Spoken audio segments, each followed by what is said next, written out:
So don't get me wrong, I'm all for labels. Not everyone needs to know, but I don't want to hang out with homophobes. She claimed that it wasn't sex, and I was like, and then you have to go through this whole new coming out and having to choose the subgroup that you belong to. As someone who has no clue who I am, I had to relearn a lot of behaviors. I don't believe in making changes to yourself that you're not 100% comfortable with. No one parties like the gays. I love women so much, but I don't know how to talk to them.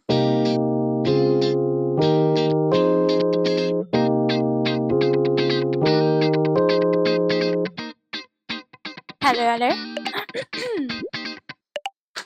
Alright, hey, I'm Una, or Uns, and I'm gay, as the title suggests. I love women. I love women so much. I'm obsessed with them, but I don't know how to talk to them, and I'm scared of them. So what I want to talk about today is my experiences of being queer and coming into my queerness. Before we get into the topic of the video, I just thought it would be quite fun for me to introduce myself. I'm half French, half British, but grew up mostly in France. Right now I'm staying with a friend in northern Germany, like right by Denmark, and this beautiful forest.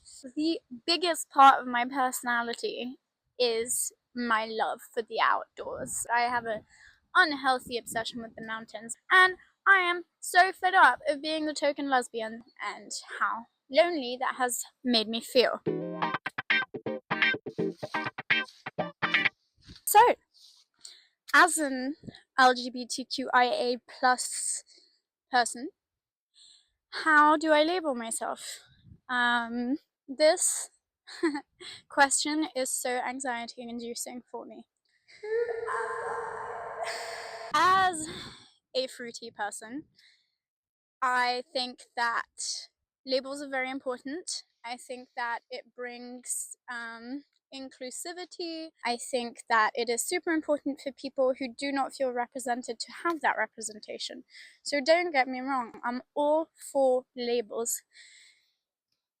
As someone who has no clue who I am, the labels do get a little bit overwhelming.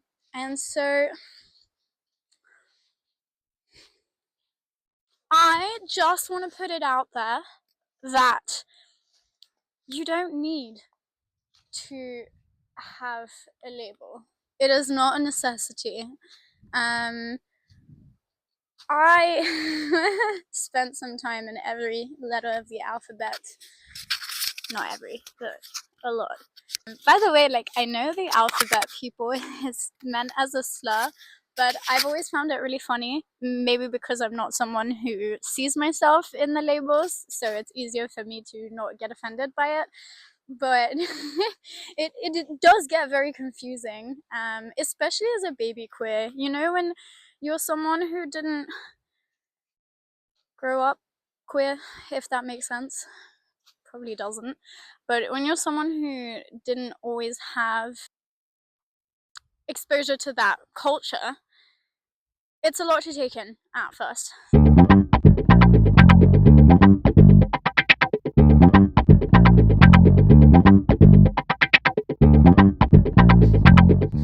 feel like when you're queer, you come out and then you want to find your community, you want to find your people, so you go out and you interact in queer social circles.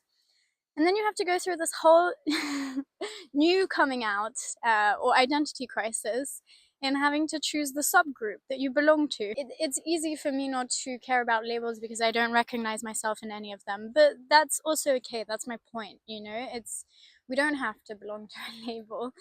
It feels very stressful to have to go through having to explain that every time as well. I have been asked so many times, so are you a lesbian or are you bisexual? And I'm kind of like, I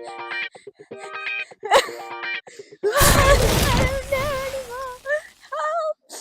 It's hard. I don't recognize myself in any category. I went from straight to to bi to then pan to then, I don't know, nowadays, yes, I do refer to myself as a lesbian because it's just easier to give the people what they want. But truly, inside, I don't really have a label. I think the word that I identify with most, that I really love, is sapphic. Love that word. Love it. Because I am a woman, a cis woman, who is into any sort of female energy. Sapphic, I think, embodies that. So, my dating history. I was with a man. I had a 6-year relationship with this wonderful man who's claims he's not bisexual, but really queer-baiting bisexual energy. The amount of times he got hit on by men. Oh my god, I made my coat all gross. I knew that was gonna happen when I put my elbow up on there. So with this man that I was with for 6 years, we had a bit of a pseudo-open relationship where we were basically having an open relationship, but we were too young to actually maturely deal with this. I first slept with a woman when I was 19. It was a friend. We went out for dinner, and then on the way back from dinner, we started talking about threesomes, and something weird happened. You know that magnetic, electric feeling where you're like, what's going on? Something is happening. God, I miss that. I haven't had that in a long time. I'm in a big blocked phase of my life. Like, romantically, it's not happening for me. But, and then we both lived really close in university halls, and we both went home, and then I got a text saying, by the way, I'm gonna watch a movie, do you want to come over? And I looked at this text and I was like, it's happening. It's happening. I'm gonna make this decision now. And I went and we had sex, but that experience, I don't know, there wasn't much feeling in it, and so I kind of wrote that off. And then later on she claimed that it wasn't sex, and I was like, honey,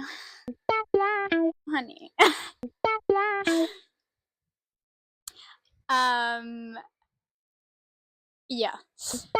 She definitely had, I think, some cultural difficulties in coming to terms with her bisexuality, even though she was so bisexual. And then years later, when I was in New Zealand, I fell in love with this woman just after having broken up with my 6-year boyfriend. We got together. It wasn't meant to go so fast, but then COVID happened and I was on the other side of the world, and she said, by the way, if you need a place to stay, you can come and hang out with me and my parents. I live on an island in Australia. And I was like, that sounds nice. So that's what I did.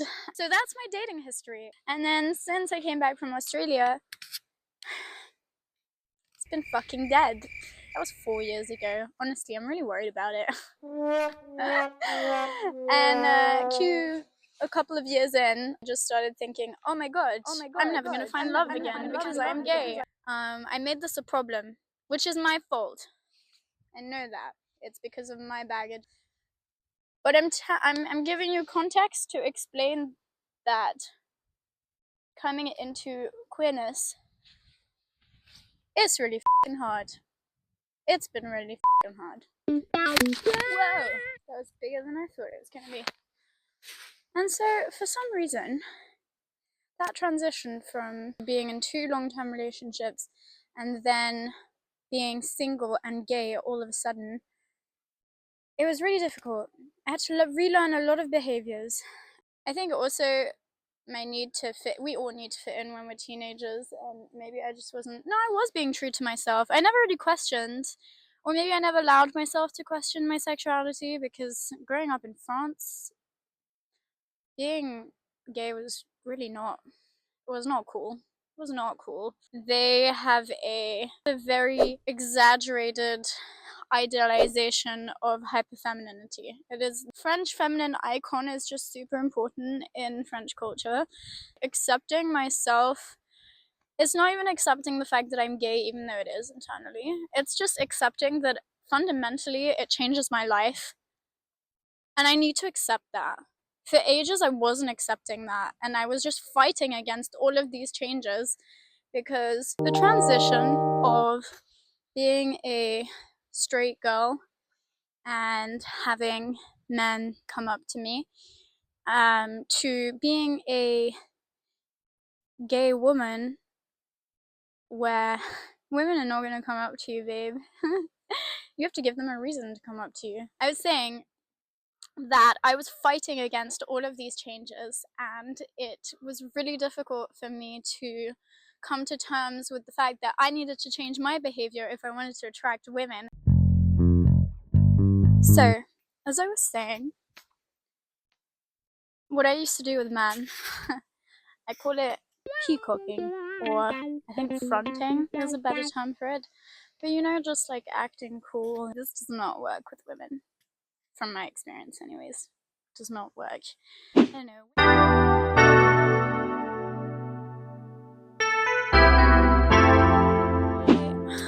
Kind of internalized this issue of transitioning from acting romantically with men to women as, oh, but I'm a femme lesbian, and that is a problem, which is so dumb, but this is a problem I made up in my head. So if anyone out there has this belief, get rid of it. it's not about that. There are so many different types of gay people out there. You can be whoever you want to be. But I made this into a huge issue and a huge problem. Being a femme lesbian, you have the privilege of being straight passing. So that means that you can feel safer, and especially for me, being an outdoor queer, being safer in rural spaces, it makes it a lot easier. The flip side, however, is you can be completely invisible to your community, which can be a little bit heartbreaking sometimes. I feel like I have to always flash my rainbow bracelet. You also have this horrendous task of constantly having to come out, because I always was so good at being liked socially. I was terrified to do anything to jeopardize that. Sometimes it's kind of good, the fact that you can hide it. I was just in Italy, like a rural place in Italy. I never once mentioned it. Because there's also this really weird thing going on in my head where I still like crave male validation, patriarchal society that we live in. There's a creaky tree. It's hard sometimes. I never know what to do. I never know if I mean, not that I should do anything. It's not everyone needs to know, but I don't want to hang out with homophobes, you know? It's a hard one. Honestly, it's tricky. I layered up because it's a little chilly. What a beautiful pine forest. So, how did I overcome this fear of being invisible as a femme queer woman? I became obsessed with signaling. Carabiners, key and carabiner. I thought about getting a septum piercing, but I was like, nah, I don't want a septum piercing. I'm currently thinking about cutting my hair actually, like super short. But also I don't believe in making changes to yourself that you're not like 100% comfortable with for that purpose, because then you're just not being true to yourself. So what I found actually to be the most helpful, so easy, it's my little rainbow wristband, and it's so recognizable, it's so obvious, but yet it's also not obvious enough to get a homophobe to come raging out, you know? So straight people, especially homophobes, they don't get this. It keeps you safe, you can hide it as well. There have been moments where I hid it. I used to, when I got comfortable, I used to wear it to work, and there would be moments where, I don't know, with certain people it just was harder to out myself, so I would just hide it. And then when a cute girl came along, I'd be like, you know what I mean? Sorry, I hate iPhones for this. I'm not using my mic anymore because my phone's about to die. One more thing I was gonna say. No matter what signal you choose, what I've learned the hard way, it's not about signaling. I mean, sure, it helps, don't get me wrong, and it helps with confidence as well. I think that's the best thing about signaling. But the most important thing is attitude. Attitude, you know? You have just got to be obvious with your fronting. You just gotta act like you're super into this chick. You just have to go up to someone. My gay best friend gave me the oldest trick in the book, but compliments, you know? Find someone hot, go fucking tell them. I don't know why it's so hard for me in this context, but women are people, so just go up to someone and just tell them how hot they are. It's just that easy sometimes, even though it doesn't feel easy. And I think for me, exposure therapy, that's what I've got to do. I've just got to keep trying until it doesn't scare me anymore.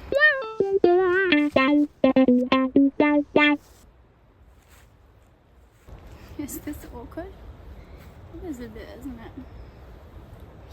The last topic that I wanted to talk about that's been really difficult for me, and that it's kind of the whole purpose of me making this video, is queer people outdoors. Where are they? Where did they go?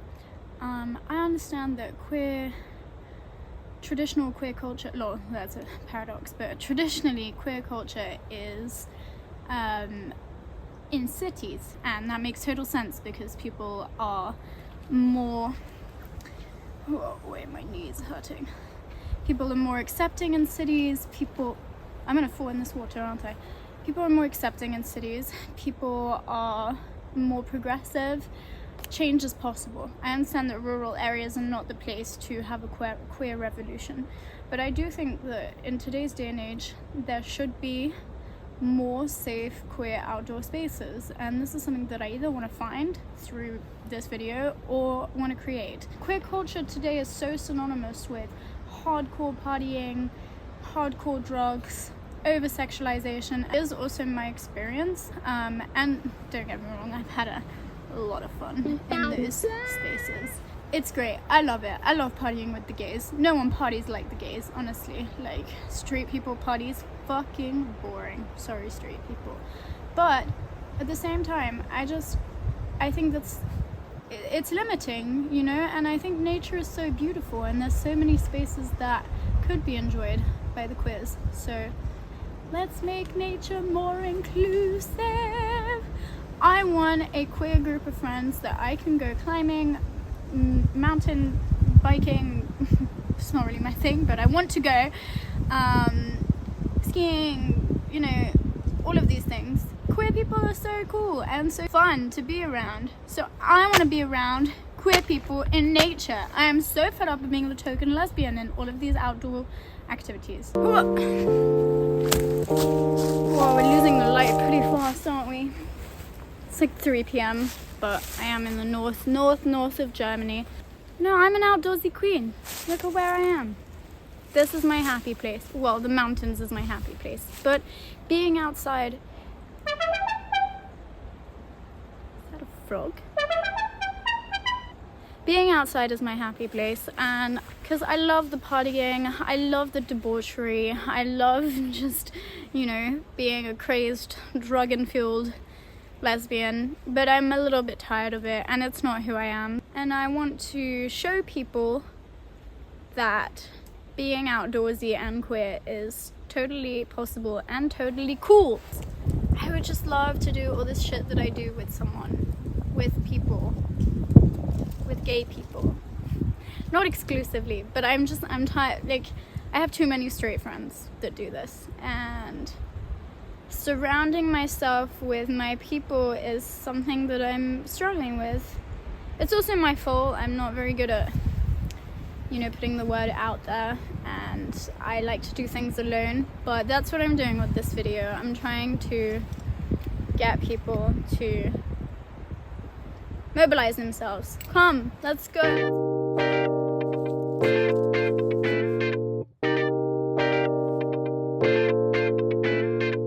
You know, I do feel like it's also slightly my fault. It's not really my fault, but the fact that I haven't found a queer outdoorsy community is because I keep living in cities. I just convinced myself that I would never be able to find a queer community outdoors, or in more rural spaces. A good friend of mine once gave me some really good life advice. He said, if you want to find your people, you need to go and do what you love, because the easiest way to be friends with someone is to have something in common with them. So I think that's a really good way to meet people. Go to where your heart is and you will find your people.